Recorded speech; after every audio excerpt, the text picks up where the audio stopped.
thrilled, Miss Pengrave.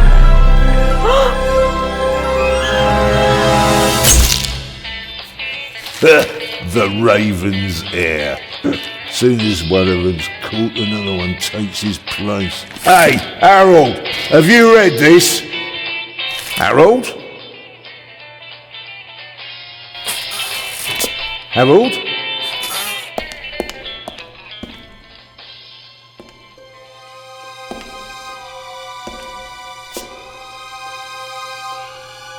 Harold? You hear me? This is no time for fun and games.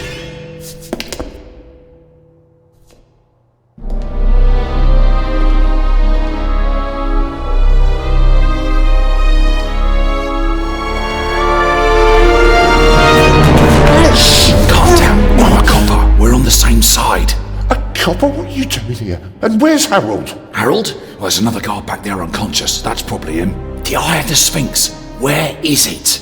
It's there. Oh, good. Then he hasn't got it yet. You mean the Raven's heir? Shh! Turn it off. He's gonna steal the eye. But how do you know? Doesn't matter. All that matters is that we catch him. Do you understand? Yeah, but... Do you understand? You and me, mate. We'll be heroes. All right, now, we just have to... What? Halt! Stop! You're under arrest!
Hands up!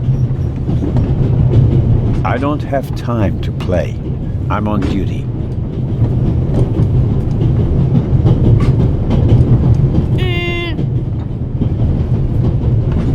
Haha, you're funny. But you don't look like a real cop. You don't even have a revolver. Why do you need the gun? It's the Raven. He was gunned down, so now I need a pistol. Dead birds don't need guns. Nor do live ones. You don't know who the Raven is, do you? He's the greatest burglar ever. He stole paintings from the Louvre, and those priceless eggs with gold and diamonds and stuff. And Bobby Dobbs says he replaced the crown jewels with rhinestones. I know who the Raven was. Although, I don't quite buy that bit about the crown jewels.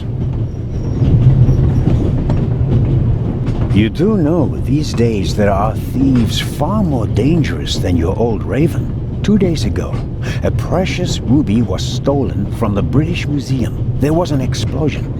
A guard was severely injured. Really? Yeah. And you know what the papers say?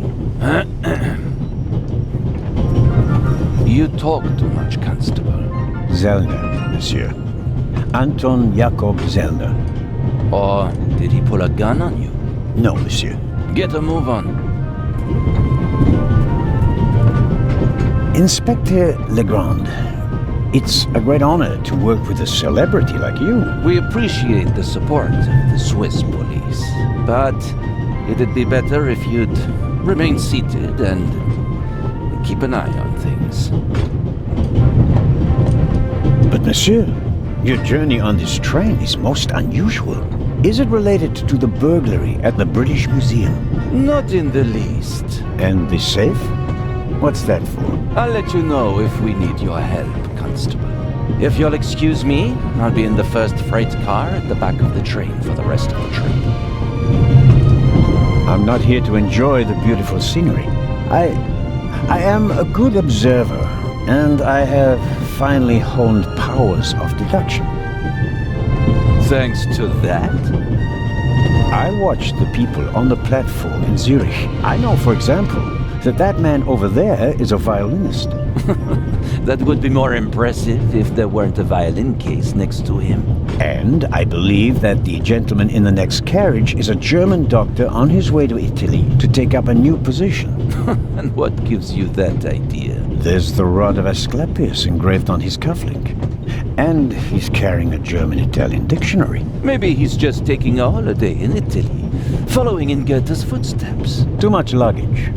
And no, he's not retiring to Italy either. The suitcases are too shabby for me to believe that he can afford to retire in his late 50s. All right then, Constable... Zellner. Constable Zellner. If you're such a clever fellow, what am I doing on this train?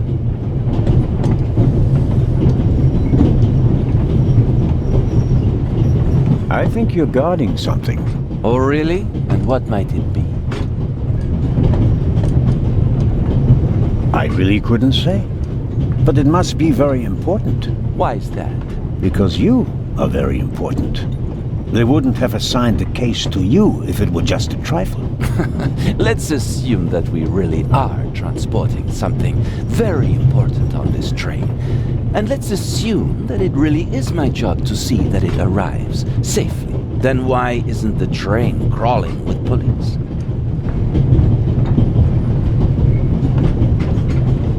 You don't want to arouse attention. Évident. But why not? It's a trap. You've got a vivid imagination. I'll give you that. Well, that is impressive, I admit. But the fewer people involved, the better. We'll get along fine without you. You won't. Won't? Pardonnez-moi. I can help. And I will help. You're in my country. And I've been ordered to assist you. And that's exactly what I'll do, whether you like it or not. Clever and stubborn. Your commitment speaks volumes, Zellner. But this is my show, and I don't need you. Bon voyage. But how do you know?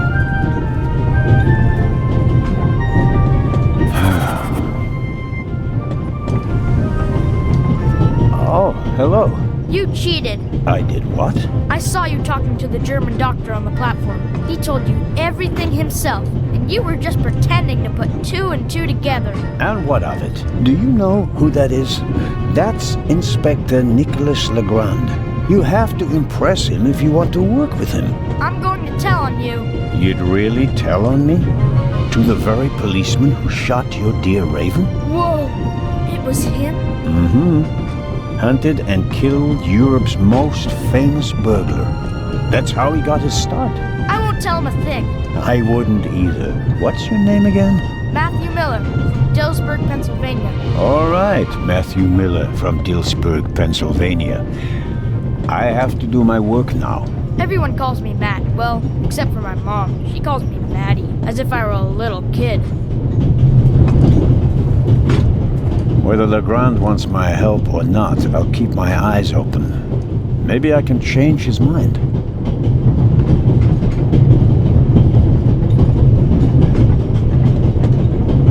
This morning I thought I wouldn't be hungry because of all the excitement.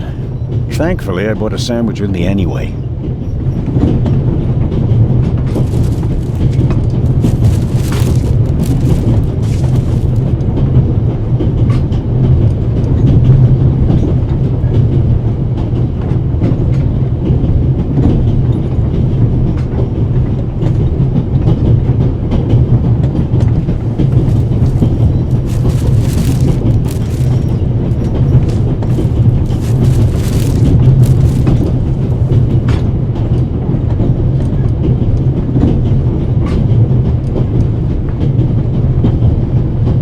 wrap the apple core in the sandwich paper. That way I can carry it without making a mess of my trouser pocket. Still, I'd prefer not to have to carry them all day.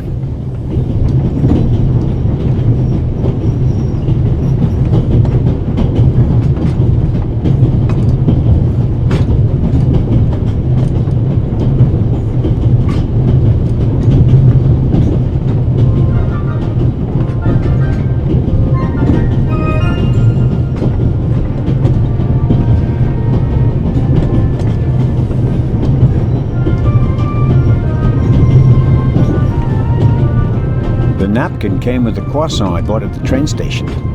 A guilty pleasure. I don't need that either.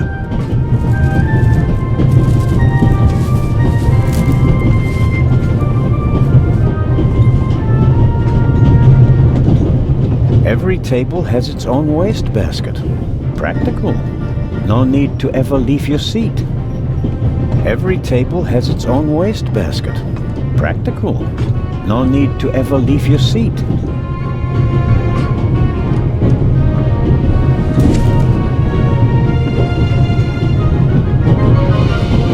All right.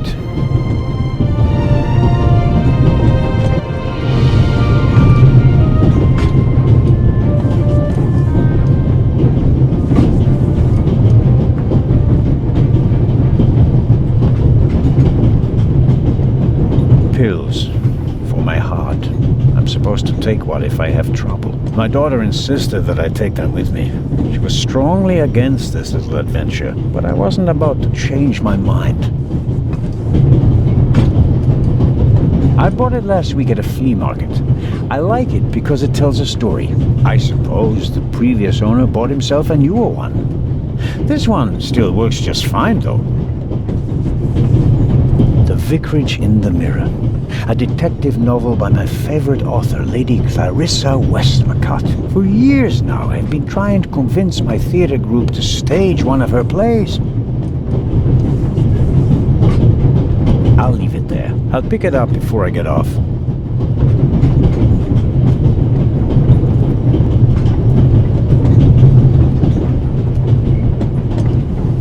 The large map shows the different routes of the Orient Express. This train began in Paris and ends in Istanbul as usual. Unfortunately, it will make most of its journey without me. The train covers a distance of more than 3,000 kilometers and stops at a dozen places. In many cities, they entertain the travelers with local specialities and culture and adventure, especially in southeastern Europe.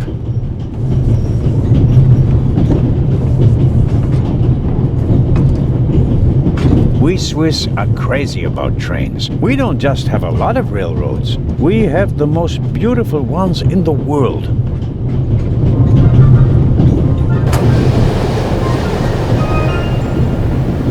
Would you be so kind as to close the window? I don't want to sit in the draft. Oh, pardon me.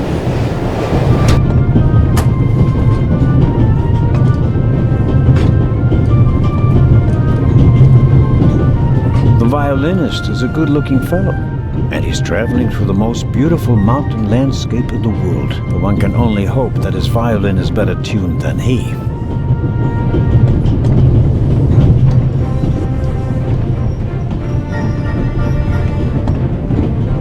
Hello, sir. Hello.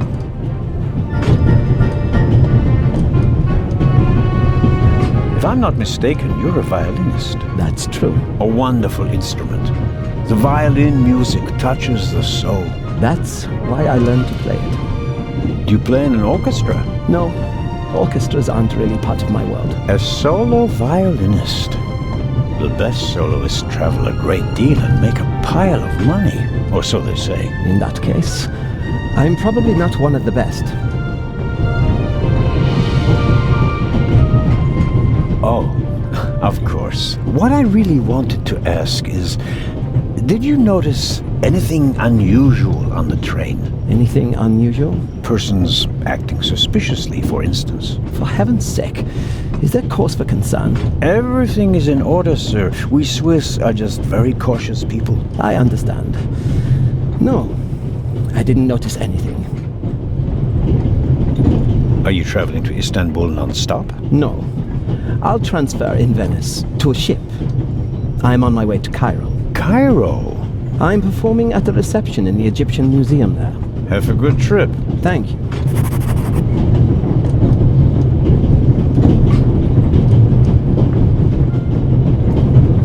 Very kind of you. Thanks. Oh, pardon me. No problem. The uniform is waterproof. Mr. Lucio. Professor Edgar Lucio. Oh, a professor. Are you a scientist? Do you teach at the Sorbonne? No, I work at the British Museum in London. You don't say. May I ask where you are going? Of course. To Venice. I'm going to meet some colleagues there. Oh, Venice. A beautiful city, so I'm told. Indeed. But I really have to take my leave now. If you work in the British Museum, then you must have experienced the burglary firsthand. No, I wouldn't say that. Oh, no? There was a lot of commotion, but I didn't really pay much attention to it. There was a break-in in your museum, and it didn't concern you? Well, let's just say that nothing that's happened in the last 2,000 years concerns me. Whatever you say. The famous Inspector Legrand is on this train. I imagine you know him. No, should I? You don't know him? And you also don't know what he's doing here? No. Why should I? Just a thought. You're a representative of the British Museum. There's a guarded safe on the train. I'm sorry. I don't know what you're trying to imply. And now, please excuse me. Just one more thing. Did you notice anything unusual on the train? Here? On the train? No. I can't say that I have. Although I did spend most of the time in my compartment. I don't want to take up any more of your valuable time, but you do understand, don't you, that what concerns me is the present, and especially the robbery at the museum. Yeah, of course, of course. It's just, I'm in rather a hurry. You'll get in touch if you notice anything unusual, won't you, Professor? Of course, Constable. What's this? What's the matter, sir? The door. I can't open it. Ah, we'll sort it out somehow. The compartment is locked. But I didn't lock it. I don't even have a key. I asked the steward. He was going to bring me one, but he never came back. Someone locked it. Find the steward. He needs to bring me the key immediately. Calm down, Professor. I'll see what I can do. You don't understand. I have to get back in my compartment. All right, just wait here.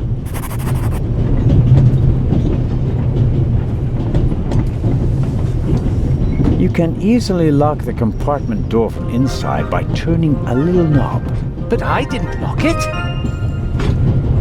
Professor, if you had locked the door from in there, you wouldn't be out here. That's true.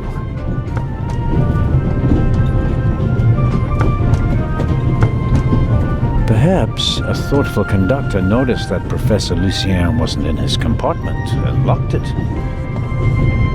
He doesn't make a very balanced impression, and he of all people isn't bothered by a robbery in his own museum.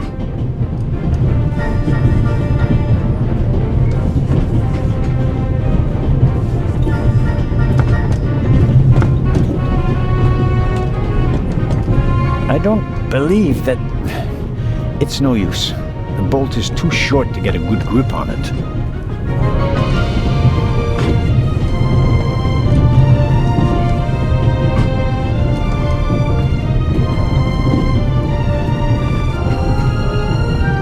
The little label on the door reads Baroness von Trebitz. Blue blood on the Orient Express.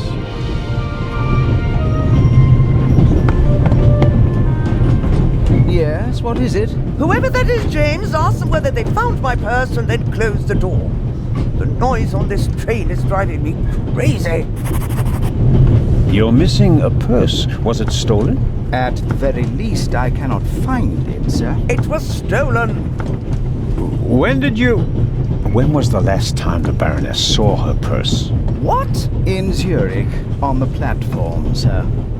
I just asked where you last saw your purse. In Zurich on the platform. James, tell him that I still had it when I got out to stretch my legs. The Baroness says Maybe you lost it there. What? the Baroness never loses anything, sir. I never lose anything. Very well then. I shall be on the lookout for your purse. If I might ask you a few questions about your fellow passengers. I thought he was looking for my purse. James, tell him to look for my purse. The Baroness wishes that you search for her purse. But couldn't we perhaps... All right. First, the purse. I will have a look around. Thank you, sir.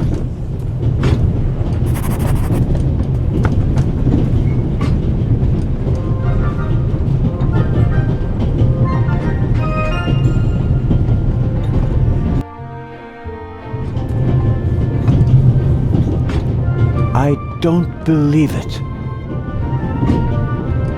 I never thought I'd ever meet you. Pardon me, but we'd prefer... It's all right, Miss Miller. I'd like to speak to the inspector. Unfortunately, just a constable, Lady Westmacott. I'm reading The Vicarage in the Mirror right now, for the 5th time at least. That's nice, Constable... Zellner. Anton Jakob Zellner. This is my companion, Miss Miller. A pleasure. May I ask what you're doing here? Are you on holiday? Holiday? Yes, so to speak. The first and last holiday of my life. Madam? I've been writing since I was a little girl. It became my job, and now I've stopped. So, this must be a holiday. You quit writing? Impossible. I have all of your books. Your Detective Partout is my favorite character. Then I have bad news for you. I killed the old wretch off years ago. I don't understand. I'd rather not discuss my work, Constable. Oh, well, fine. Are you traveling to Istanbul, Lady Westmacott? No, we are on our way to Venice. From there we will take a ship to Cairo. As you may know, I have a penchant for archaeology. I fund a few excavations in Egypt. I traveled to Egypt by ship as a young woman. And now I'm doing it again as an old woman. I see. As a writer, you must be very observant, am I right? I mean, you have to study the behavior of people around you to create the characters in your novels, don't you? I solved the mystery of human nature a long time ago, Mr. Zellner. Since then, most people just bore me. Really? I had the impression you were eyeing me suspiciously as I came in. What do you want to know, Constable? Did you notice the man who just walked into the next carriage with a cup of tea? I did. He seemed nervous. He was waiting at the bar for the steward, and since the steward never appeared, he elected to help himself.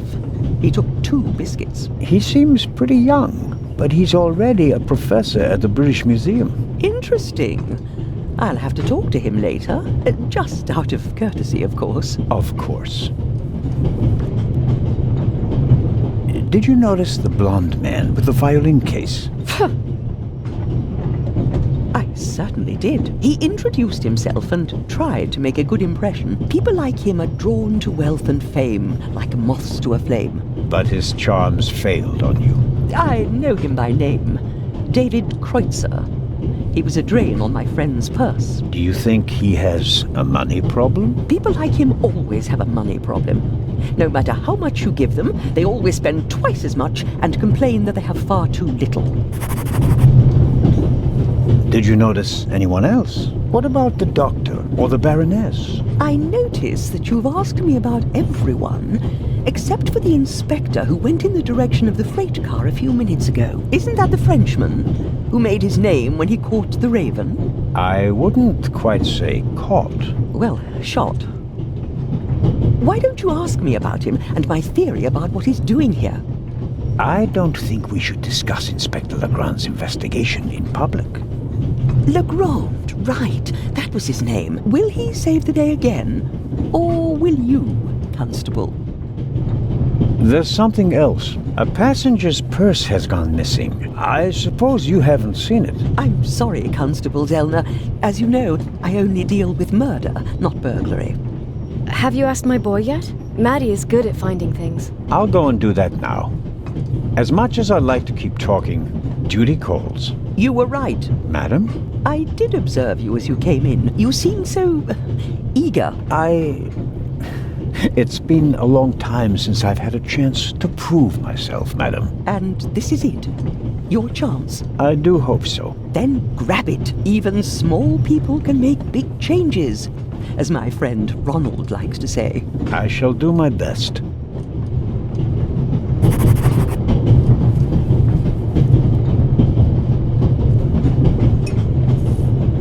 Mrs. Miller made a good impression. She wanted to protect Lady Westmacott from me, a pushy admirer. Very diligent, but she does seem a little nervous and tense. I imagine she has her work cut out for her with Matt, and a difficult boss from what they say. An extraordinary woman. Talented, intellectual, extremely rich, and the most successful writer of all time. Yet, they say she can be difficult on occasion, and that she's rather unhappy. The steward must have forgotten the toothpicks. Normally, he would offer them discreetly after dinner.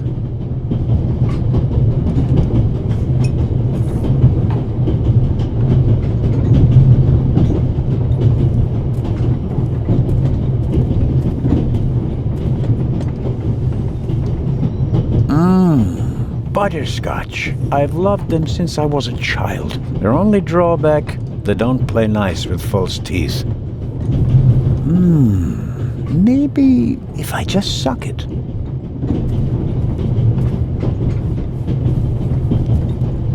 Who'd have thought that one day butterscotch would remind me of my age and of all the things I had to leave behind?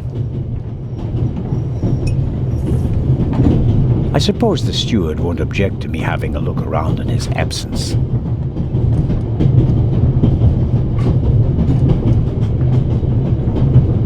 The pad on which the steward writes orders, empty. Maybe he didn't use it because there's not much to do today. I don't need the pad, but the pencil might come in handy.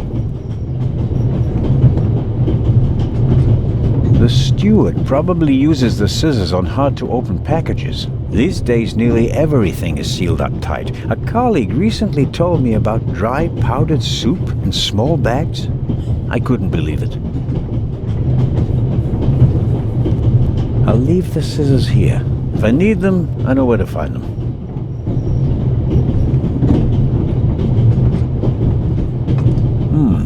When I scratch the pencil's lead with the scissors, I get fine graphite powder. I won't get a Nobel Prize for the idea, but graphite powder will bring out fingerprints at a pinch.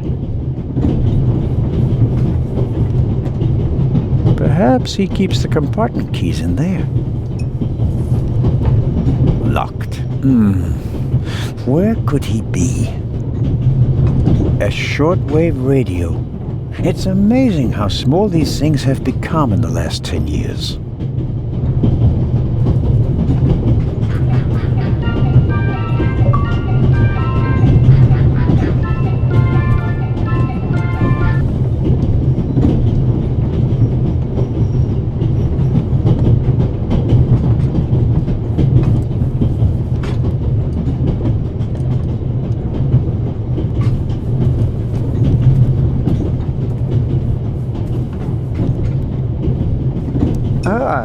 Mr. Zellner. Right. How can I help you? Tell me, did you notice anything suspicious here on the train or in Zurich? You mean, except for the fact that my suitcase was stolen on the platform? No. Is there any reason to be concerned? No, just routine. Constable Zellner, please don't think I'm naive. I spotted the inspector from Interpol. Legarde is his name, if I recall correctly. Legrand. If you say so. At the train station in Zurich, he put a cash box into the safe. and then kept close watch as it was loaded onto the train. Don't tell me that a man at his pay grade routinely tramps across the Alps just to keep an eye on cash boxes. A cash box? Like the ones you'd find in safe deposit boxes? Precisely. And I believe we both have a good idea just what's inside. I do indeed have a theory, but what's yours? A ruby was stolen in London. One of the legendary Eyes of the Sphinx. The second jewel, an emerald, is rumored to be in a Swiss bank vault, if I remember correctly. Both jewels were supposed to be exhibited together in Cairo for the first time in 50 years. It does make one wonder. Indeed. Any news about the robbery in London? Quite something, wasn't it? It must have been professionals. The way they disabled one of the best security systems in the world. Most impressive. People were injured.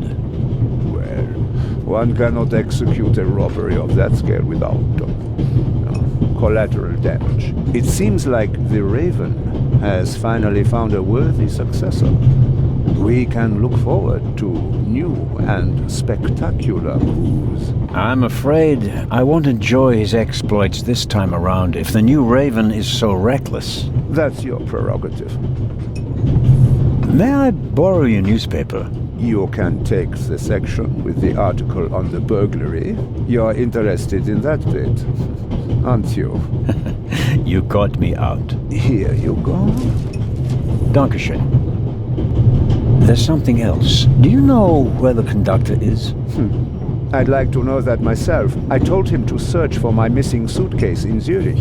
He hasn't got back to me yet. He's probably in cahoots with the thieves and didn't bother getting back on the train. If we don't crack down on vermin like them, the rabble will rule the world one day. Well, at the moment, we still don't know what really happened. He's not here doing his job. That's bad enough. I meant to ask, the Baroness is missing her purse. A Baroness? This train is really full of the creme de la creme. The Queen of Crime is over there, and now a Baroness as well. Have you seen the purse? Unfortunately, no. Do you know Lady Westmacott? You were talking to her. Well, I'm an admirer of her work. Like so many others. I once read in the newspaper that only Shakespeare and the Bible sell more copies than her crime novels. I read that too. She must be filthy rich. As a doctor, I'd have to work 1,000 years to earn that kind of money. Auf Wiedersehen, Dr. Gebhardt. Goodbye, Constable. It was a pleasant chat, really.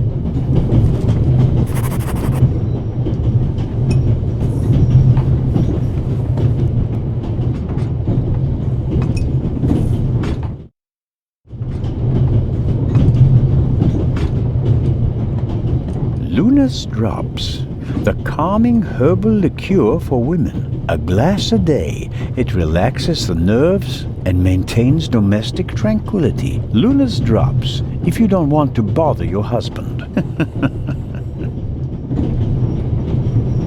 Let's see if there's any news. Blah, blah, blah, blah. Eye of the Sphinx. One of two priceless jewels, extraordinary pure ruby, 2000 BC, etc., etc. Old news. And here, shocking burglary. Professional thieves surprised by museum guard Charles Langley and Constable Robert Oliver of Scotland Yard. Explosion? Not really anything new.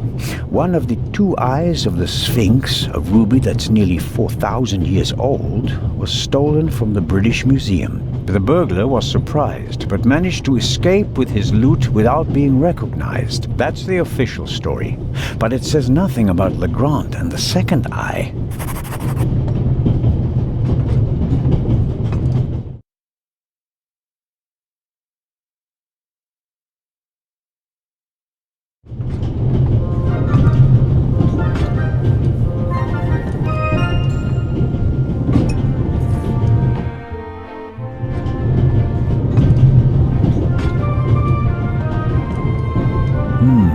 A story about the upcoming Oscars and Cleopatra's chances of winning. An incredible feat. They built the largest movie set of all time in Rome. And because of the main actress's many illnesses, several changes of director, and months of delays, cost shot to over $40 million. The most expensive movie ever made. A record never to be broken. John Surtees won the Formula One World Championship for the first time on Saturday. He also won the World Championship in motorcycle racing from 1956 to 1960, making him the only man in motorsports to win world championships in both motorcycle and Formula One events. Not really my cup of tea. Too loud, too fast, too much exhaust.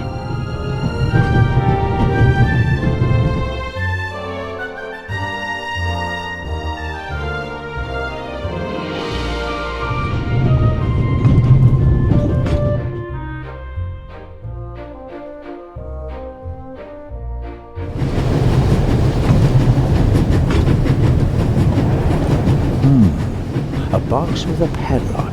I suppose it contains tools for the train's crew, maybe for coupling and uncoupling the cars. At any rate, it's positioned so that it's easier to reach from the ground than from up here.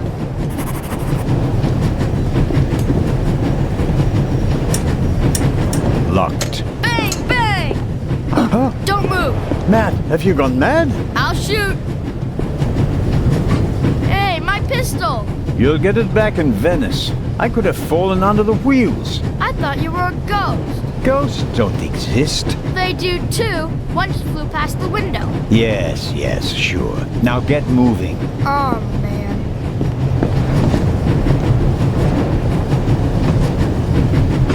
The ladder leads up to the roof. It will be suicidal to climb up there while the train is at full speed. The wind, tunnels... No, I'll stay down here.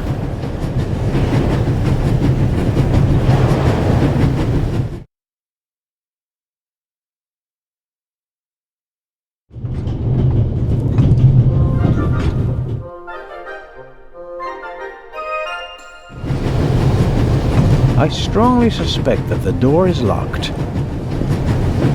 No, it's open.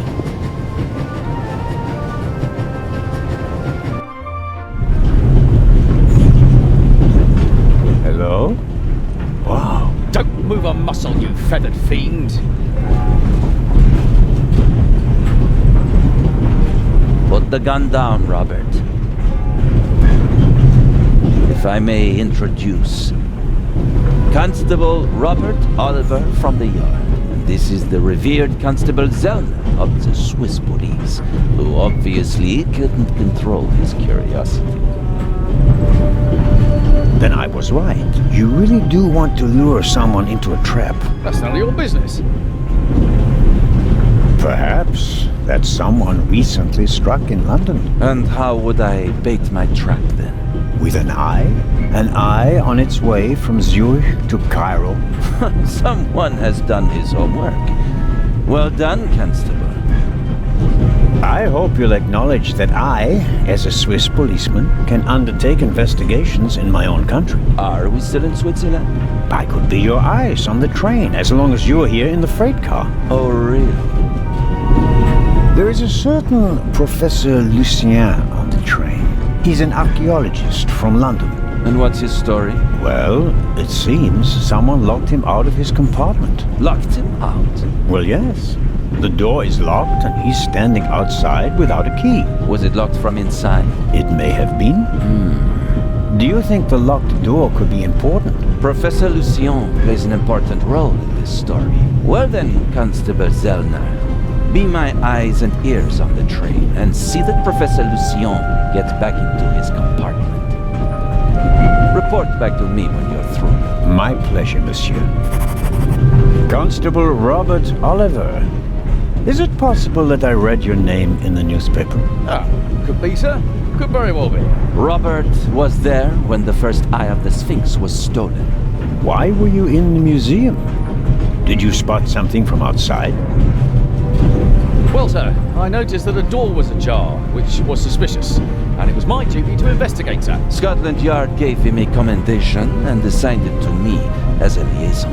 A great honour, sir. Baroness von Trebitz told me that she's missing her purse. Baroness von Trebitz. Interesting. Indeed, sir. But it has nothing to do with our case. So I shouldn't concern myself with the matter. Why not? It's your job as a policeman. But don't expect me to be particularly interested in a lost purse. What do you know of this Raven's heir? He tried to blow me up. Robert, we don't know who we're dealing with yet. In any event, the new Raven is a more dangerous man than the old one. How do you know it's a man? It could just as easily be a woman. Or several men. And anyway, how do you know that it's a new Raven? Monsieur? Never mind. I go attend to the door now. Good. And, Constable Zellner? Yes? Don't bother us, unless you have something new to report. Of course. A thief might get anxious if there's too much activity in the freight car. Exactement. Knock twice. Then we'll know that it's you. Understood.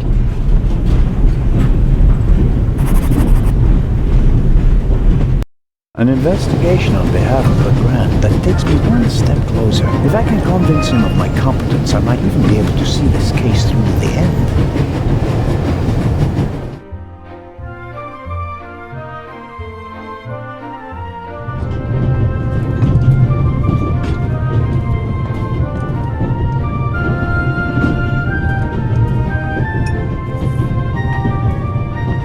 Oh, Constable?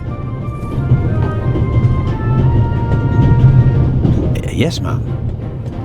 My son didn't make any trouble for you, I hope. It's just that he just walked past us, silent and seething. That's usually a sign that someone's laid down law. I'm afraid so. He played a trick on me, a rather dangerous one. The lad left me no choice but to take away his wooden pistol as a punishment. I understand. And thank you. Maddie is a very lively child. Sometimes he needs a strong fatherly hand. Where is Matt's father, if I may ask? He's gone. Ah, I understand. Could you, leave Maddie's pistol here, perhaps? So you don't have to bother with it? Of course. I told him he wouldn't get it back until Venice. Very well. Thank you again, Constable.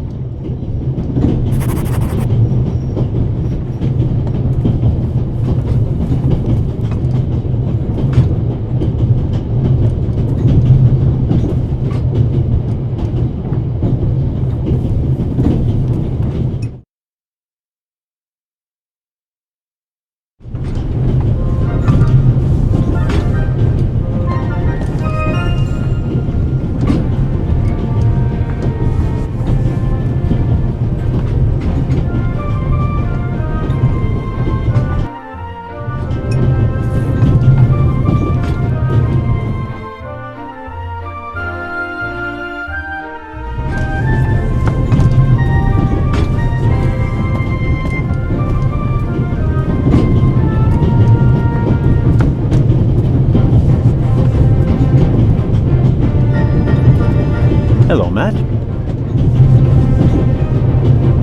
Oh, come on.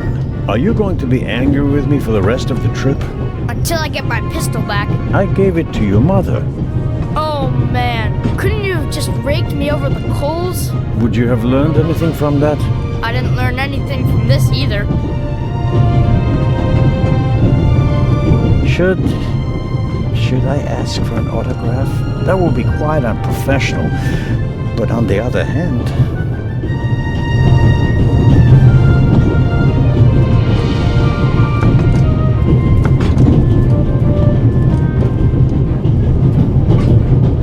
If I may trouble you once more. A passenger is missing her purse. Perhaps you've seen it. So, there are thieves on the train. It's been missing for some time now. Probably since Zurich. The Swiss don't let go of money easily, do they? Oh, pardon me. No, I haven't seen the purse. Have a good trip. Thank you. There could be many reasons for the violinist's shaking hand. Strained nerves, an illness. My money's on alcohol. He wouldn't be the first musician who ruined his career that way.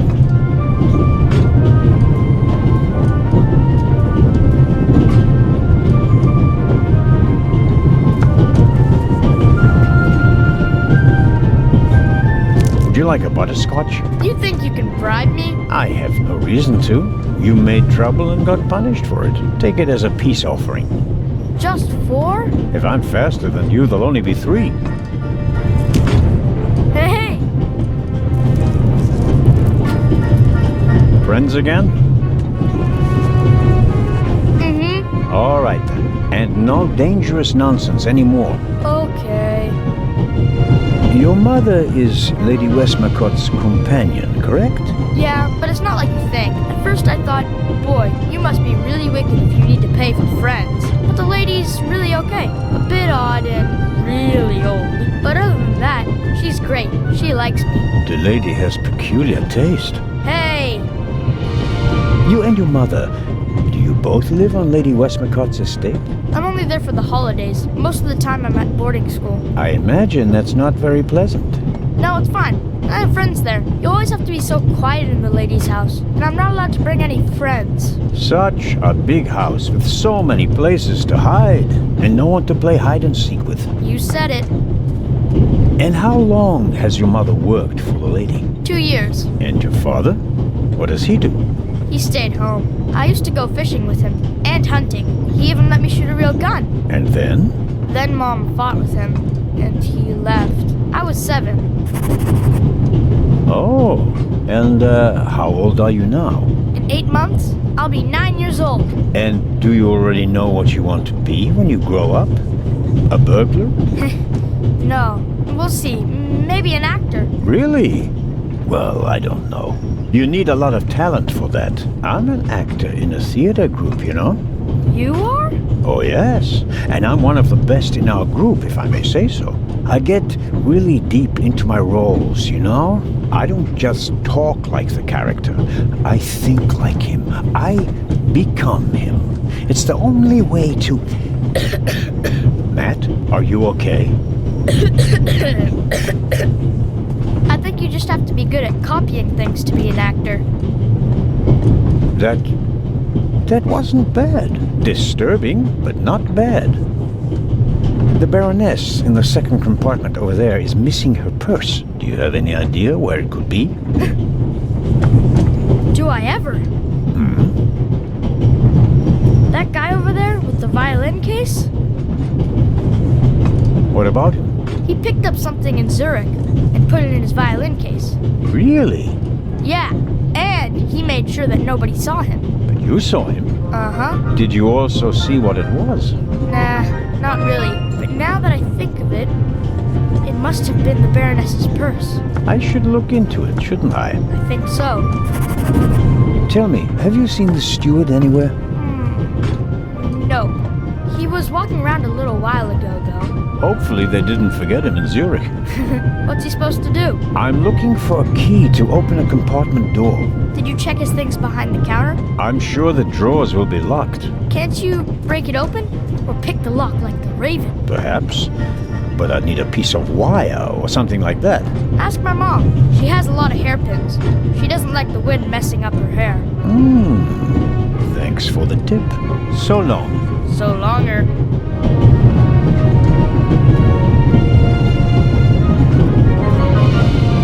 The violin case looks pretty old, but that doesn't say anything about the quality of the violin. The best violins are often in the oldest cases. I doubt the violinist will let me have a look in his case. Excuse me, sir. About the purse. Ah, yes? Has it been found? Someone saw you with your violin case on the platform in Zurich. What's the meaning of this? I didn't steal anything. Nobody said you did. I just wanted to ask you whether you might have noticed anything on the platform. Ah, well... Why did you think I was accusing you? Well, I thought... because you mentioned my violin case in the context of the purse. Apropos, may I have a look at your violin? It must be a very extraordinary piece. Oh, that's not possible. It's a genuine Guarneri. Very valuable. Very. And also very sensitive. What could harm it here? Light? Air? May I ask you to open the violin case? No, you may not. I'm not guilty of anything. I'm afraid I have to insist. Then I'm afraid you need a warrant. I will not stand back and let you rifle through my belongings. Have a good trip. Thank you.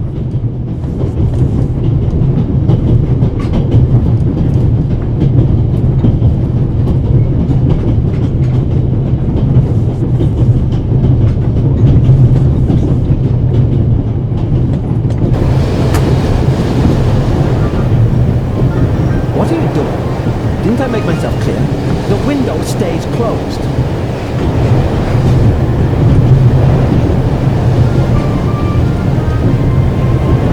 You're not alone on this train. I want the window open.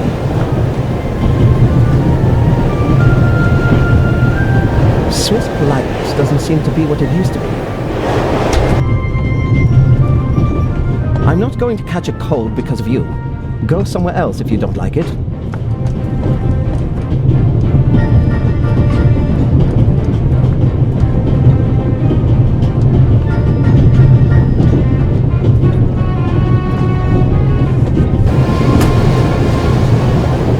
The tip of the toothpick is stuck between the window and the runner.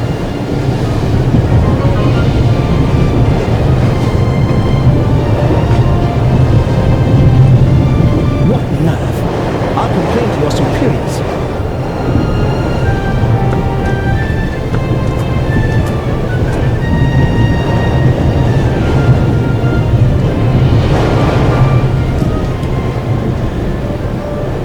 Well, that's not what you expect to find in a violin case. An old one, but probably still fully functional. Hey, what are you doing there? I was taking your case for safekeeping, since it was left here unattended. When I picked it up, the cover unlatched. I never leave my violin unattended. Ah, then no one else could have put this purse in your case. Someone must have snuck it in. Like you. Aha, for sure. And you have a pistol in the case because... I don't owe you an explanation. It's mine. I have a gun license. Now, take the damned purse to the Baroness and leave me in peace. Just get lost. It won't be that easy. I'll report the incident to the Italian authorities in Venice.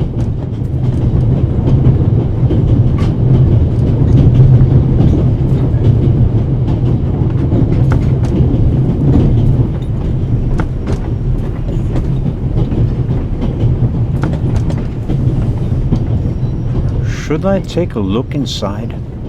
It would be a breach of trust. On the other hand, there might be important clues to be found.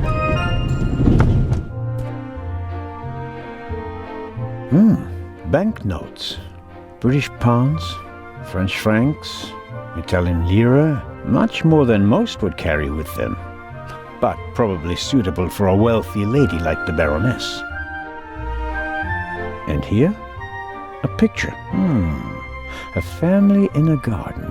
From the light clothing of the people in the picture and the strong shadows, I'd say the picture was taken on a sunny day.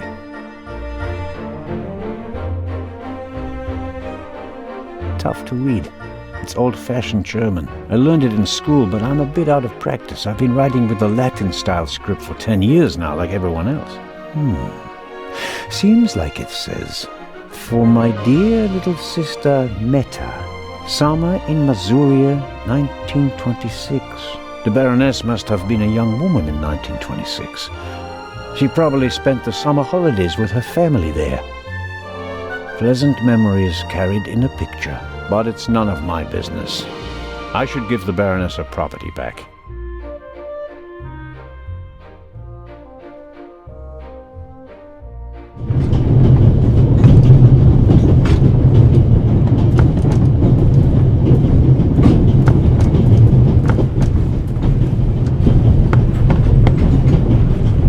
Inspector, did you find the Baroness's purse? I did indeed. You did? Out of my way, James. Oh, wunderbar. Tremendous work, Inspector. Constable, Baroness. Constable Anton Jakob Zellner at your service. May I ask you where this beautiful train is taking you? To the madhouse, I'm afraid.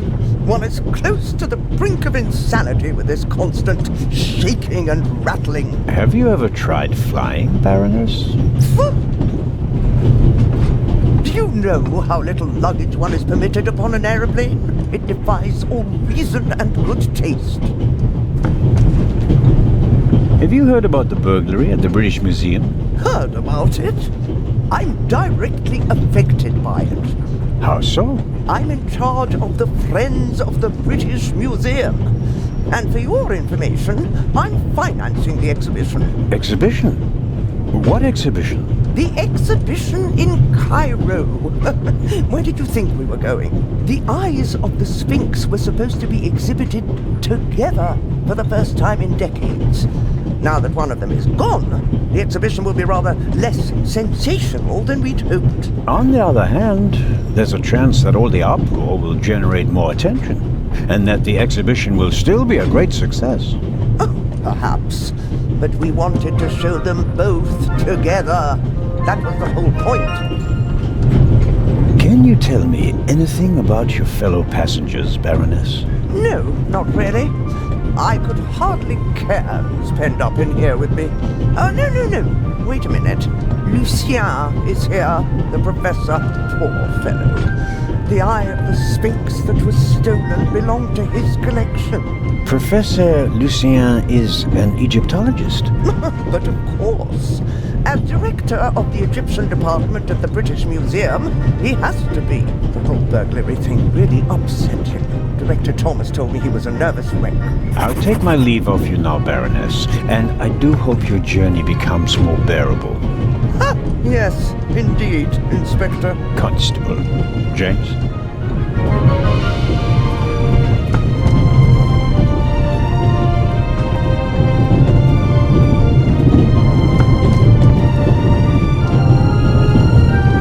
Hey, Matt. The violinist really did steal the purse. Well observed. I knew it! I bet he's got more stuff planned. I'll stay here and keep an eye on him secretly, okay? Sounds like a plan.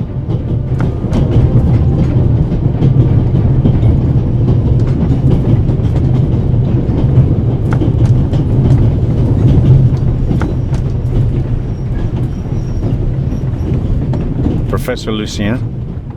Yes? Do you have the key? Actually, I wanted... Please, I have to go back to my compartment.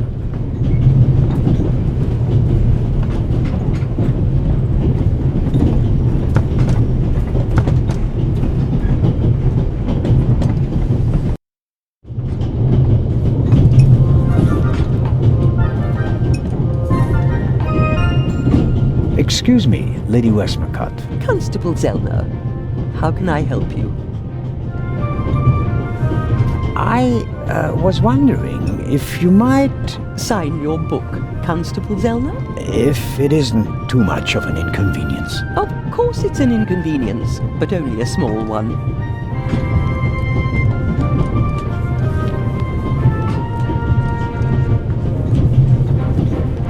You are welcome. Thank you so very much. Another time. Farewell, Lady Westmacott. Constable?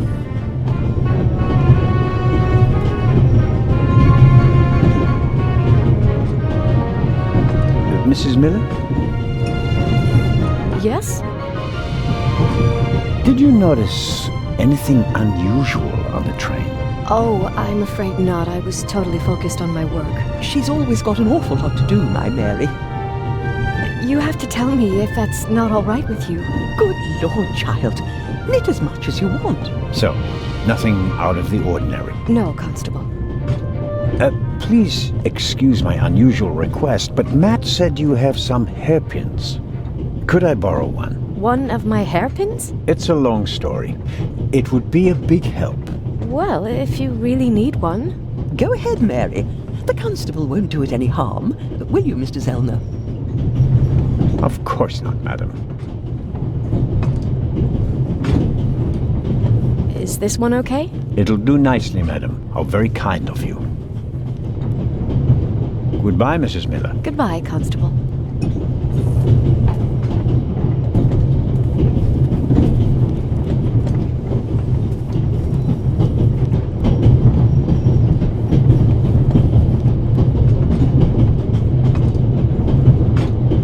suddenly, it's me who's the thief on the train. Oops, that was easier than expected. Batteries, a toothbrush, shaving brush, but not the key to the compartment door. Just this one. Too small for the door, but it might still be useful.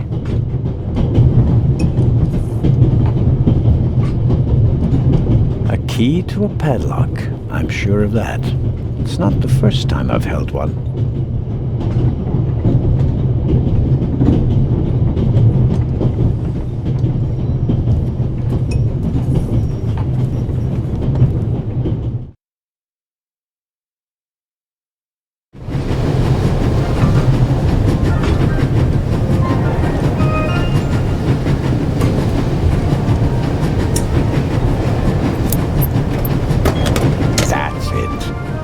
There we go. This should help.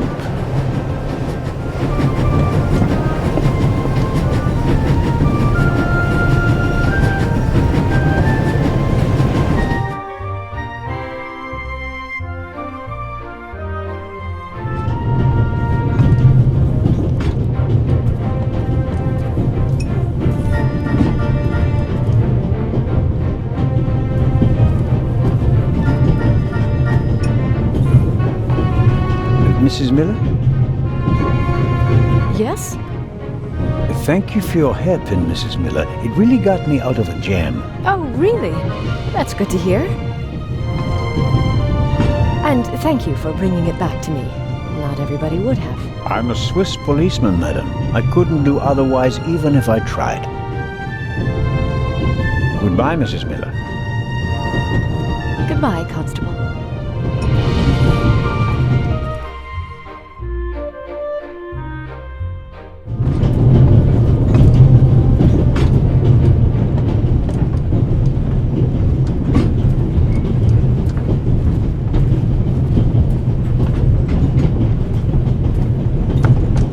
I didn't find the conductor, but I should be able to open the door for you with these pliers. Then go right ahead. I bet I could really get a grip on the bolt with these. Well, come on then, hurry up.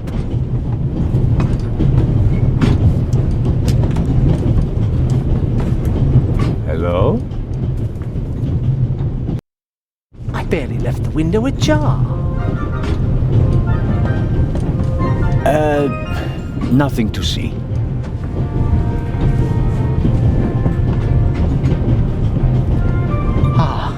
Are you okay? Yes, fine. Do you have any idea why the door was locked? I don't know.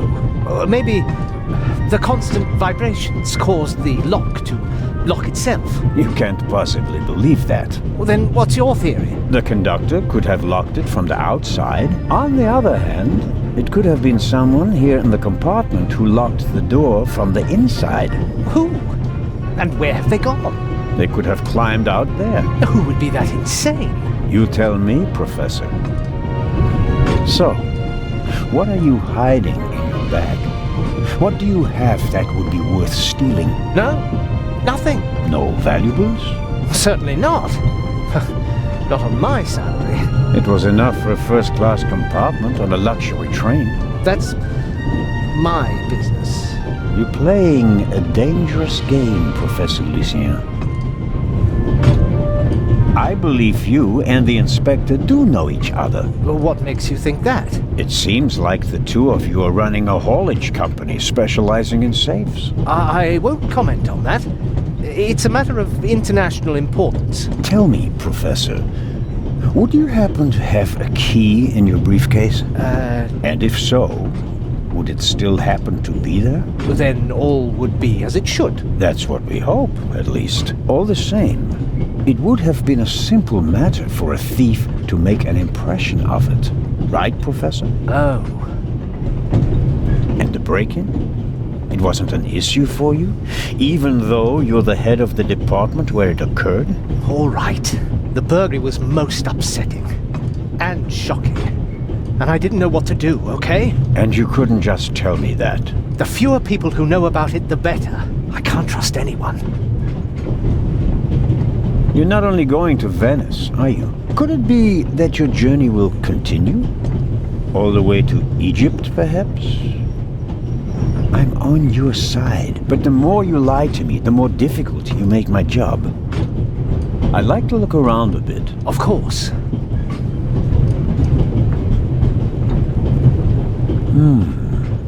Assuming there really was someone in the compartment, and he climbed out the window, where's he gone?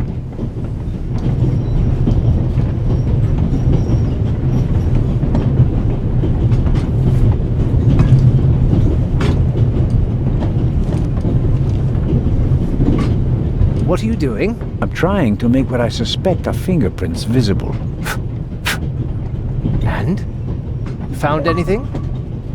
Unfortunately, no. There are only a couple of fingerprints on the window. It was probably clean before departure, but the prints I can see look like glove marks. Well, wouldn't you expect that? What professional burglar wouldn't wear gloves? It was worth a try. I can only make out faint traces. Whoever was in this compartment was wearing gloves.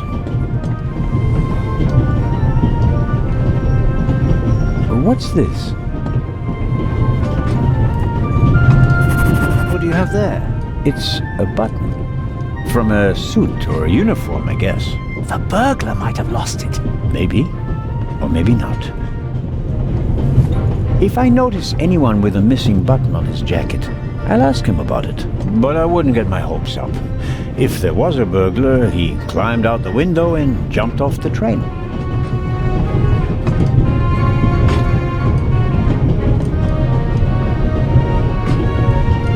I really wonder what the professor is hiding from me. But I can't just rifle through the luggage of innocent citizens. This is the 60s. Wow. You have a very nice fountain pen. Pricey. If you'd managed to decode hieroglyphics that boggled the best minds of the last 3,000 years, you'd have received a gift like that as well. The Bible, Grimm's fairy tales, Moby Dick, and gin, whiskey, and rum. All classics. No, nothing interesting. Goodbye, Professor. Goodbye.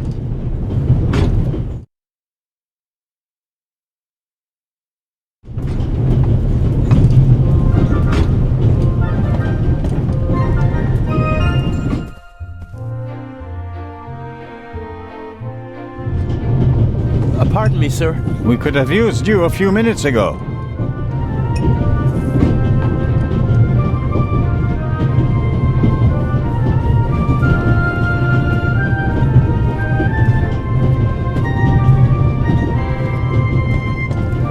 Hello, Dr. Gebhardt. Ah, Mr. Zellner. I've been wondering why you're wearing gloves. Are your hands really so sensitive? Or are you cold? Nah, well, it's an old habit. As a doctor, one is so conscious of all the pathogens, bacteria, and viruses that surround us. Though, of course, perhaps I do tend to be a bit too cautious. I know exactly what you mean. As a policeman, I sense subterfuge and lies everywhere. Auf Wiedersehen, Dr. Gebhardt. Goodbye, Constable. It was a pleasant chat, really.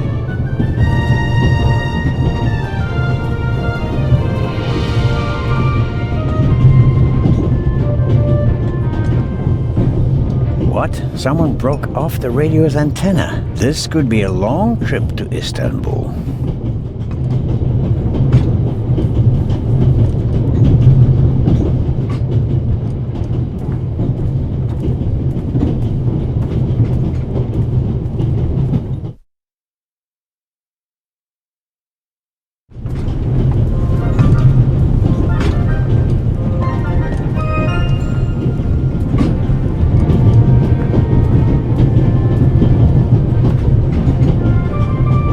Butler, this James, seems to have escaped the Baroness.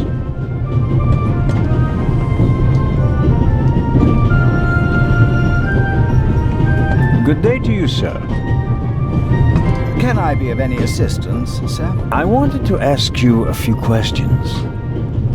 Where did you and the Baroness board the train? In Paris, sir. The Baroness was there on behalf of a charity that she supported for many years. So you weren't in London when they broke into the British Museum? We may have been, actually. We left for Dover bright and early the morning after the burglary. But it was in Paris when we first heard of it. The morning paper in London didn't mention the unfortunate event, sir. And just 2 days later, you're on a train bound for Switzerland. The Baroness certainly gets around. Indeed, sir. We're practically always on the go. What can you tell me about the Baroness? Nothing, sir. A butler does not tattle. If you'll pardon a rather odd question, are you really named James? That would be a lucky coincidence in your line of work. My name, sir, is Clive Alfred Inch. Your second name is Alfred, yet the Baroness calls you James. Madam considers James to be the only forename suited to a butler, sir. Isn't butler an odd choice of career? Butler. Many would say it's a strange job. It is true that I am one of a dying breed, sir. The war claimed a generation of butlers. Have you been to war as well? Indeed, sir. I was a groom for a cavalry officer. When you British talk about war, one is never sure which war you mean. It seems the situation hasn't changed much since the 30 Years' War, has it? Shrapnel from a bomb dropped by a Fokker would not have wounded me in the 30 Years' War, sir. No, of course not. Goodbye, James. Or Alfred. I don't think you can tell me anything more of interest.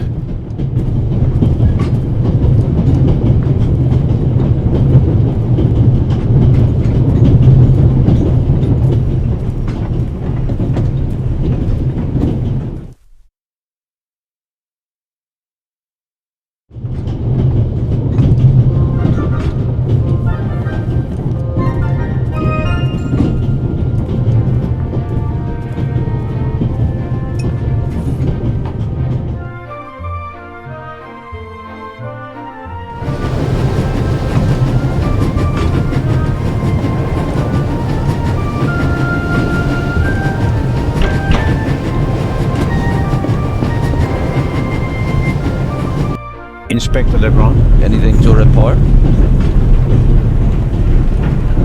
I got Professor Lucien into his compartment using a pair of pliers. Did you notice anything inside the compartment? The window was open. Someone could have climbed out. And the professor? Acted suspiciously.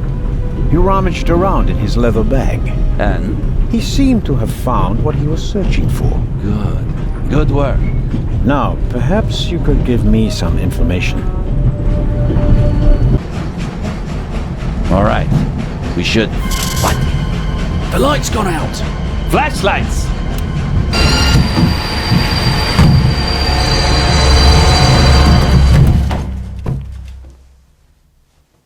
Ah! Get off me!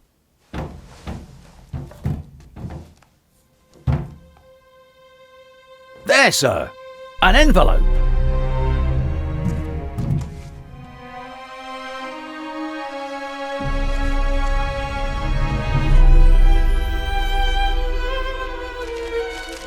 My dear Nico, you should take a closer look at the box. R. What the dickens?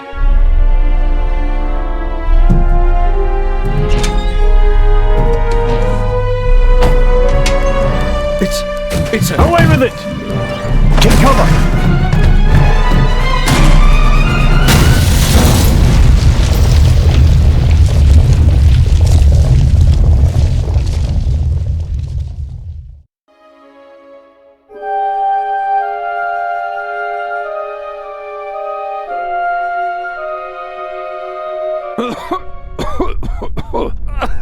Oh, dear. Oh. Is everyone all right? Are you hurt?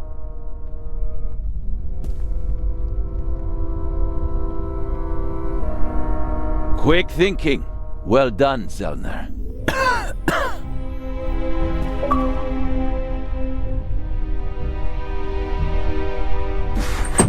I think the tunnel collapsed. Then he's trapped.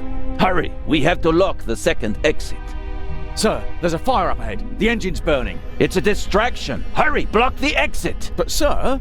The fire will consume all the oxygen. He's right, Inspector. A fire in a narrow tunnel is extremely dangerous. Merde! Go to the front of the train, find the engineer, and tell him to move the train out of the tunnel. Yes, sir. Are you ready? You have to uncouple the freight car. You understand? I understand. I'll see to the passengers. They should all wait in the tunnel. We'll check each one in turn as they go out. Let's get to it.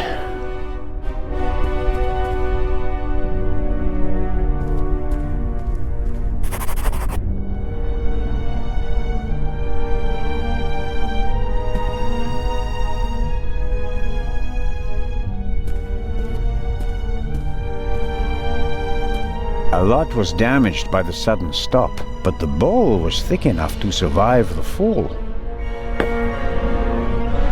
The last of the candy has vanished. Measured against the exploding freight car, I think the railway will overlook the loss. The last of the candy has vanished. Measured against the exploding freight car, I think the railway will overlook the loss.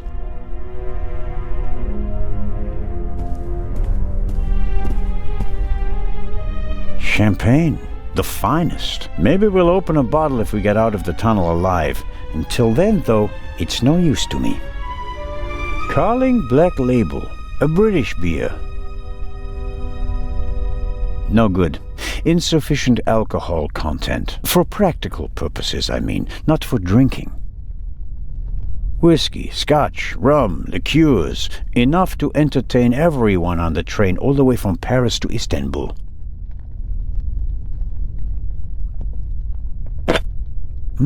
High-proof rum. Could be useful.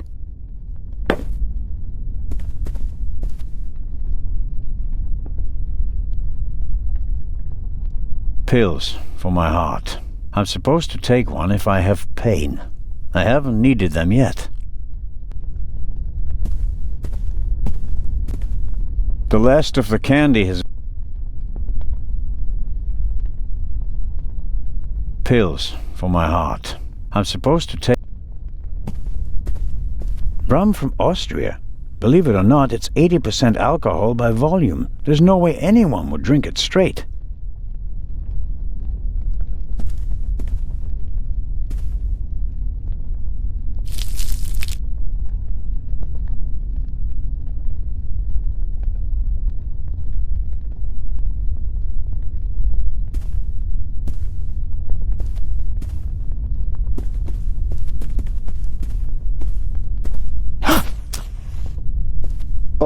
Pardon me, I did not mean to scare you. What are you doing here, Doctor? Legrand asked me to check whether there are any passengers left on the train. Really? No one is here, except for me and you. Excellent. Then I will continue searching at the front. Did anyone act suspiciously before the explosion? Did anyone leave their seat, for example? I was the only one on the train who wasn't seated when the freight car exploded. Thank God. Otherwise, I would have been caught by the blast as well. You certainly were lucky. Perhaps I was. What happened over there? The inspector said something about gas canisters that exploded. He didn't want to scare you. The truth is, it was a bomb meant to kill him and the Bobby. My God. An attack? But who would... The investigations are ongoing, but first we have to get the burning train out of the tunnel. Oh, of course. How are the passengers? They are in a state of shock, of course. The blackout and the sudden stop were frightening enough, but then the explosion, the dust, everyone rushed for the exits. I was helping the American woman bring Lady Westmacott to safety. They are waiting outside in the tunnel. One entrance is blocked by a fire, and the other one seems to have collapsed. Continue to search the train. I'll decouple the buried freight car. All right. Doctor? Can you give me a few matches? Oh, certainly. Thanks. I'll meet you outside. Do hurry.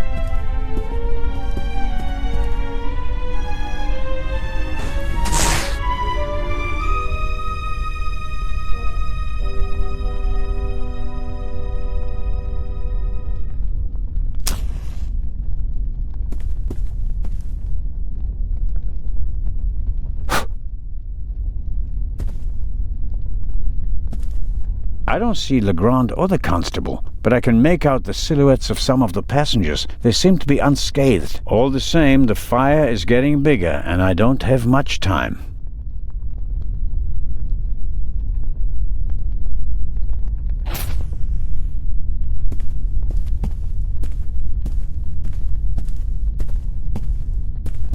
I noticed the extinguisher earlier. Doesn't match the decor. I suppose that the railway company had to comply with safety regulations at the cost of aesthetics. It'd be useless against the fire out there, and it's too cumbersome to carry around. At best, I can use it here.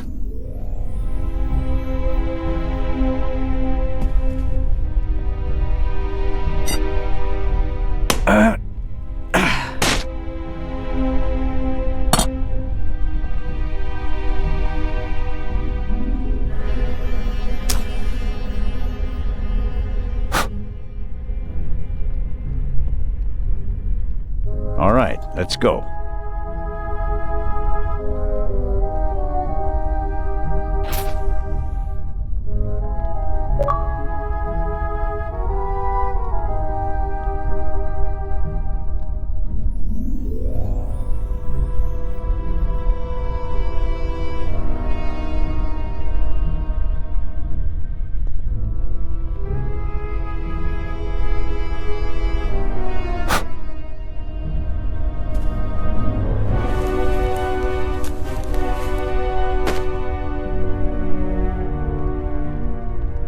I bought it last week, second-hand. I like it. Was set aside for a newer model, even though it's still quite okay.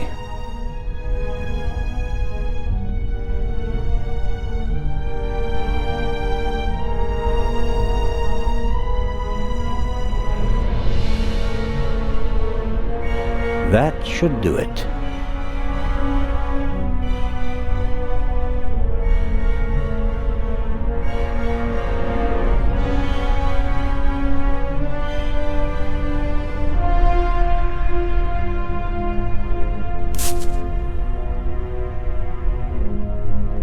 The material won't be able to soak up any more alcohol. I've filled the bowl about a third of the way with rum. Phew, strong stuff.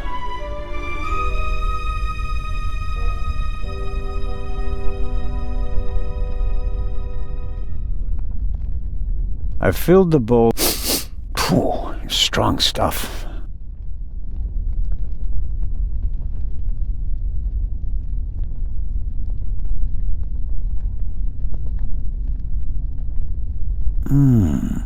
The alcohol burns with a dim blue flame. It doesn't shed enough light and will probably burn out in a few seconds. Won't solve my lack of light. I'll have to try something else.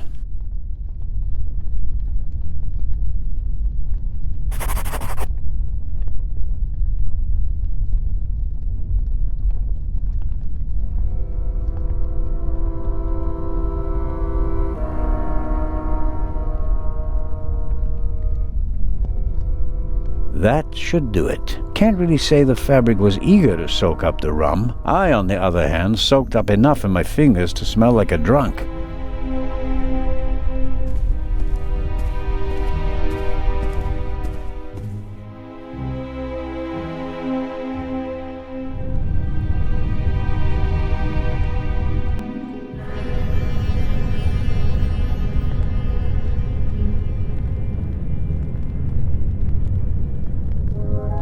I'm sure I could uncouple the car if I only had enough light to see what I'm doing.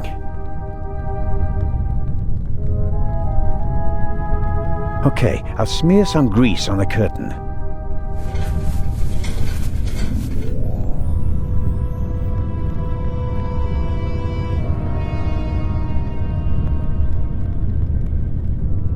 The grease from the coupling is all over the curtain.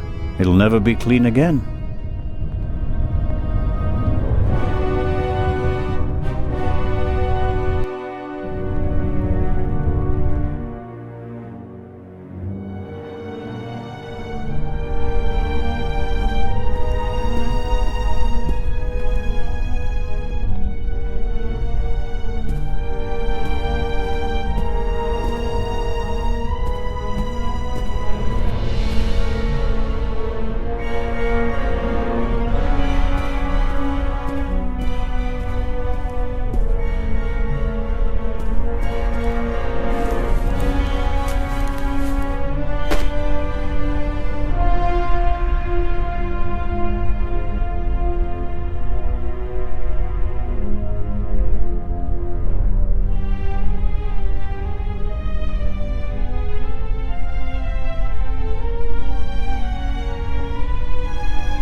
The material won't be able to soak up any more alcohol.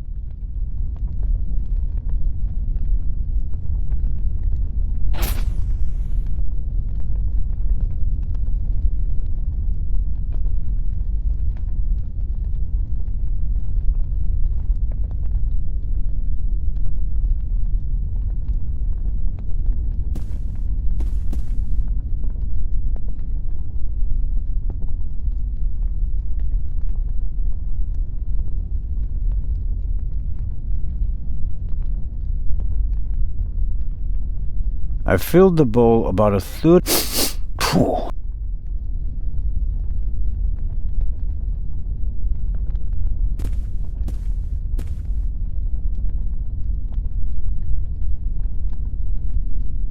The material won't be able to.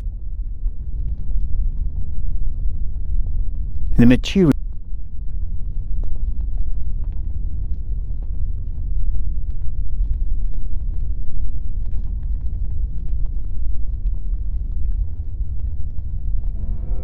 I expect the rum will burn like ethanol, but I better not test that theory in the bottle.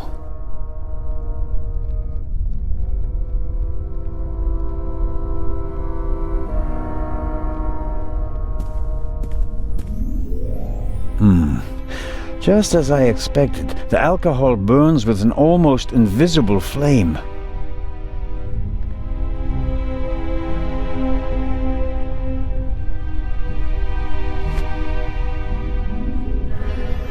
I'm the god of fire.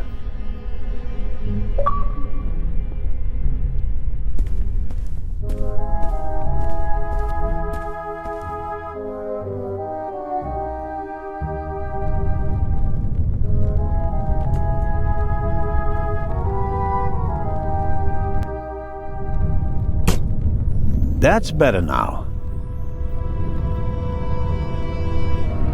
Incredibly basic mechanism. The kind that lasts forever. A lever on a pressure sleeve running along a thread. Aha! I can uncouple it with this lever. Okay.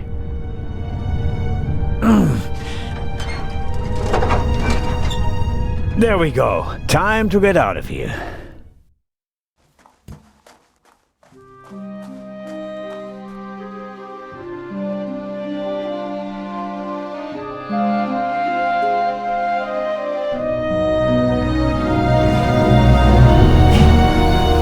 Listen, everybody!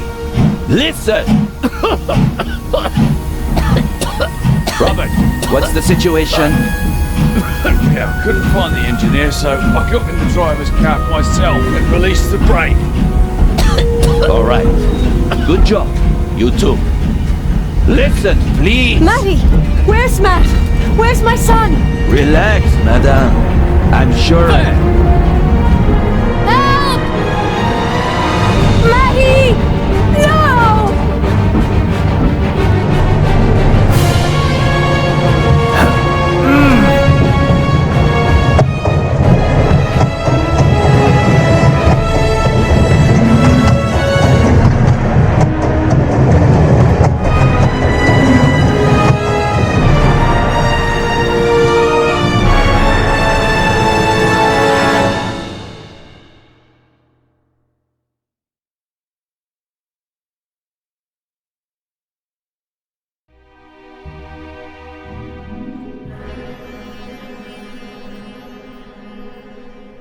Matt, where are you?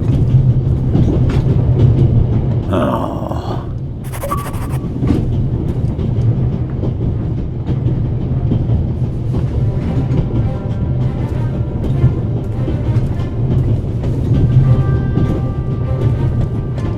Matt, are you there? Nothing.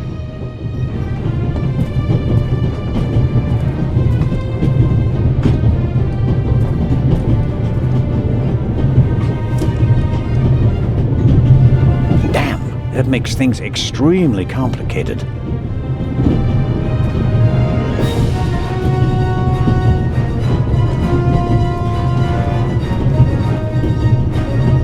The engine and the coal tender are burning stronger and hotter.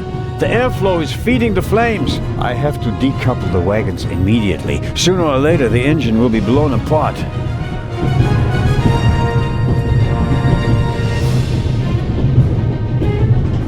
I suppose this handbag belongs to Miss Miller, Matt's mother. Lady Westmacott's bag is probably smaller and more expensive. Aha!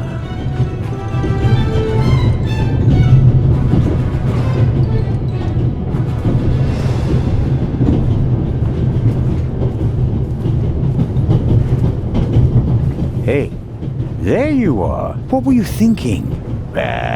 Come out of there. Is he gone? Is who gone? The man! What man? There was a man. He was coughing. One of the passengers? I think he came down from the roof. What are you doing on the train anyway? Why didn't you wait in the tunnel with the other passengers? I wanted to get my pistol. Your pistol? If there's so many cops and thieves and explosions and everything, then I need a pistol too. Makes sense. All right. First, I'll stop the train, and then we'll have a chat, okay? You want to come out? Good idea. You stay put.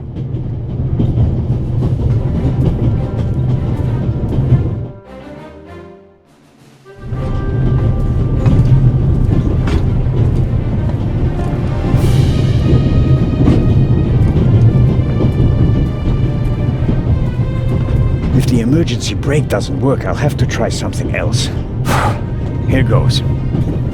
Ouch! Hot! The handle is already too hot to touch.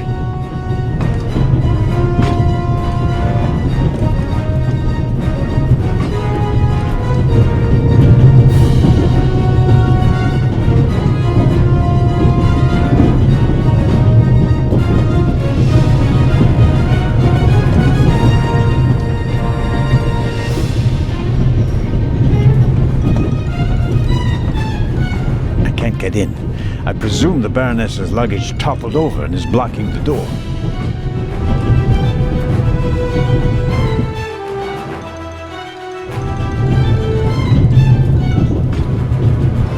The emergency brake either was damaged in the explosion or was sabotaged, but whatever, it's not working. I think I should try to uncouple the locomotive. I mean, how else can I stop the train?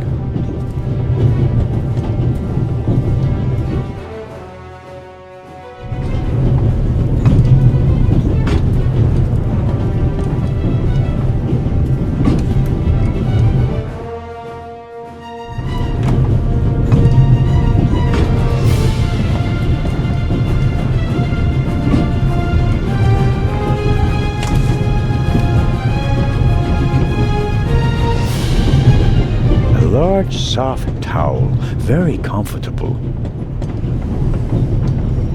I'll wrap it around my neck to keep my hands free. What have you got yourself into? Couldn't you have just let it be? But no, of course not. And now you're here, on an out-of-control train in the Alps, responsible for the life of a child who'd be doomed without you. What are you waiting for, eh? Time to save the day. The situation isn't that desperate.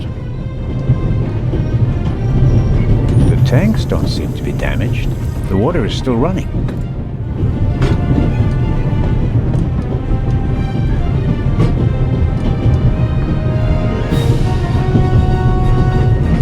It's soaking up the cold water.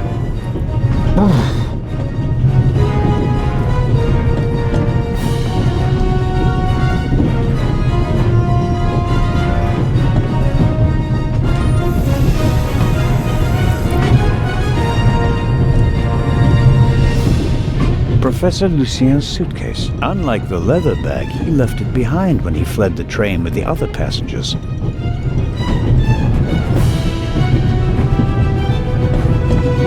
I don't think there's anything interesting in it. Whatever the professor is hiding from me, it's in his leather bag.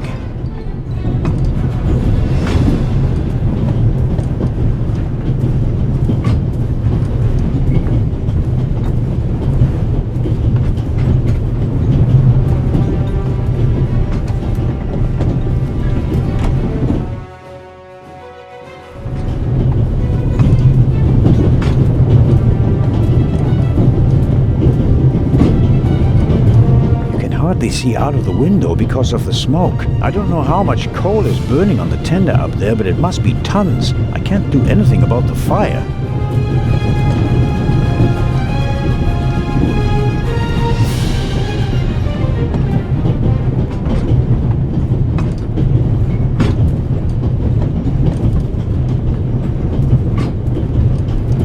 This door leads to the tender.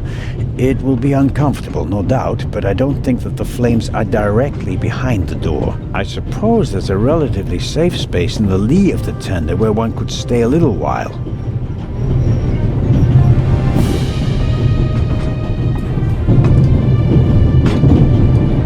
Locked.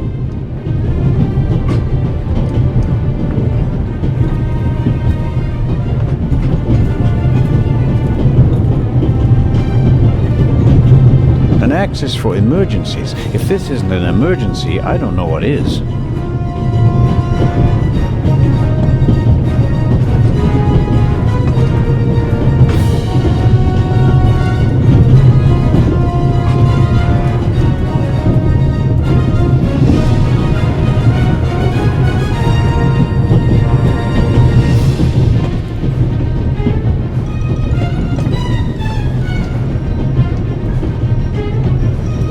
Okay? We'll do it the hard way.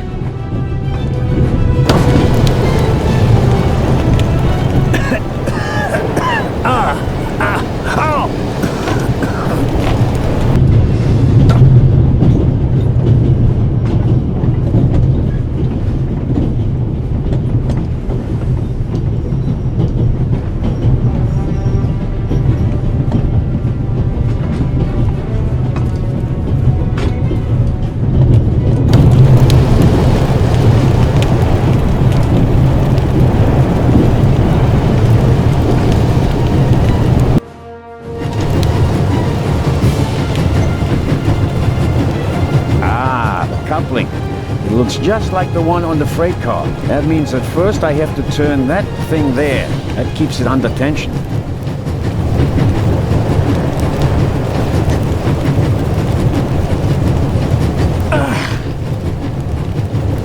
It's not working. Even if I could reach the lever with my hands, I wouldn't have the strength to move it.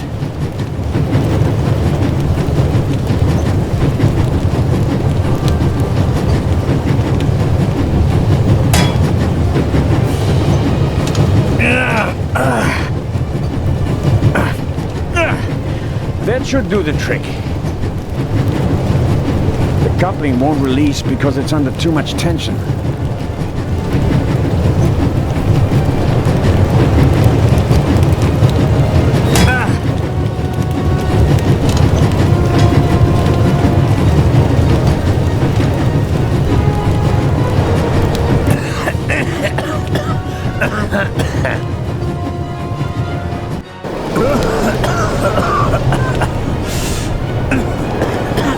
It's not just smoke. I can actually taste lumps of ash. It's time for my deputy sheriff's story. I uncoupled the locomotive at full speed. Not bad, eh? Do you think we'll get in trouble? Because of the locomotive? I don't think so. It was pretty old already. Come out so we can have a chat. I checked the entire train. There's no one on it except for us. What an adventure. Oh, yeah. Tell me, what did you see on the train? Well, it was like this. I wanted to get my pistol.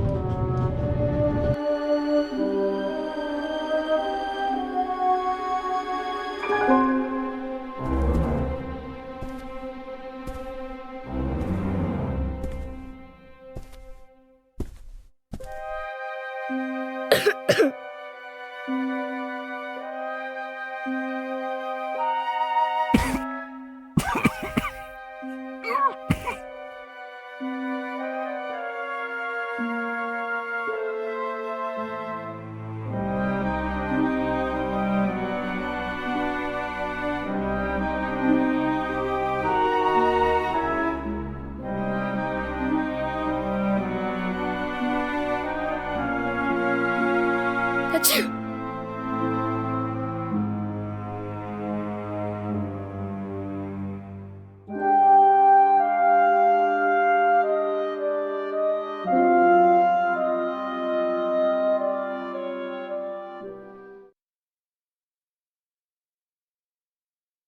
And then? When the guy was gone, I got up and banged on the window. I wanted to get out of there, but then I thought, what if the guy can hear me from the next car? So I got scared, and I hid again. You did well. Are you sure it was a man? Yeah, very sure. What else could he be? A woman? Heh, no. Girls can't be thieves. Girls are always honest. If only you knew. Did you recognize the man? Have you met him before? I don't think so. Would you recognize him if you saw him again? No. It was very dark and I was hiding. Was he a tall man or a short man? Just a man. I think he was a bad man. Why do you think that? He was sneaking around, even though everybody else was outside in the tunnel. Maybe he just wanted to get his wooden pistol. Ah, man. The envelope that the man lost, where is it? I thought it might be important. I think we should have a look. Some cash. An Italian passport. Blank. Very interesting. And here, a ticket for the cruise! What? The tickets we have for the big ship from Venice to Cairo look exactly the same. Interesting. May I keep it? What do you want to do with it? Take a vacation.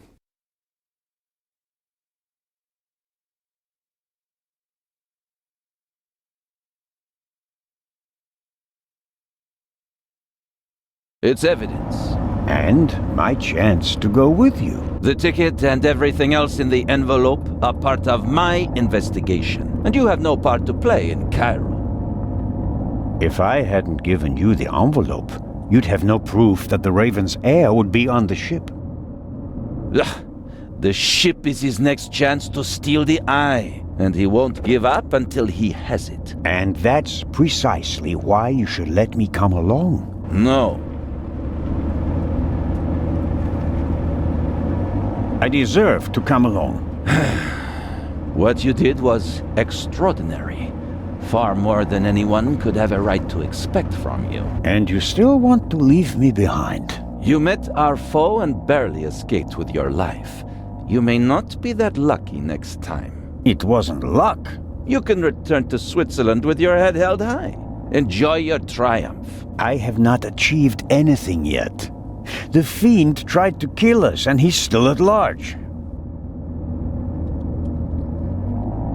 What else did you find out in the tunnel? Not much.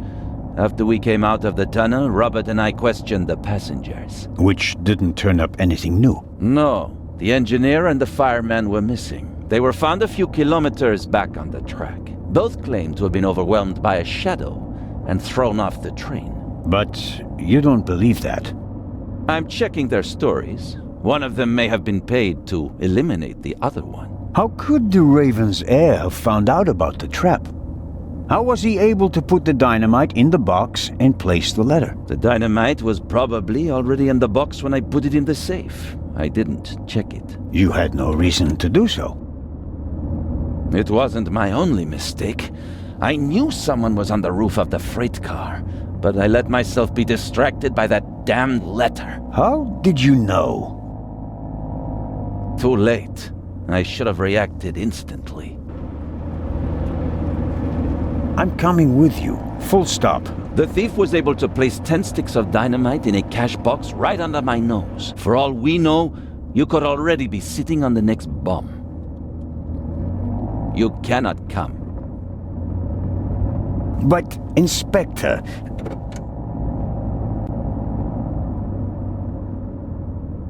We're here.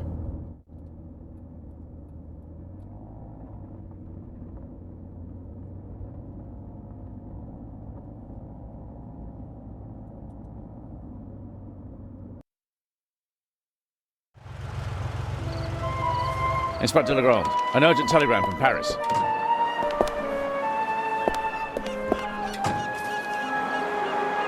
Bad news? It's about the unfortunate events on the train, and to return to Paris and explain myself. But sir, what about the eye? They want to inform the Egyptian authorities that there might be a burglary attempt. Might? Egyptian authorities? What if the jewel is stolen at sea? I know. I never received it. Keep a close watch on the loading of the eye, Robert. Aye, sir. It was a pleasure meeting you, Constable Zellner.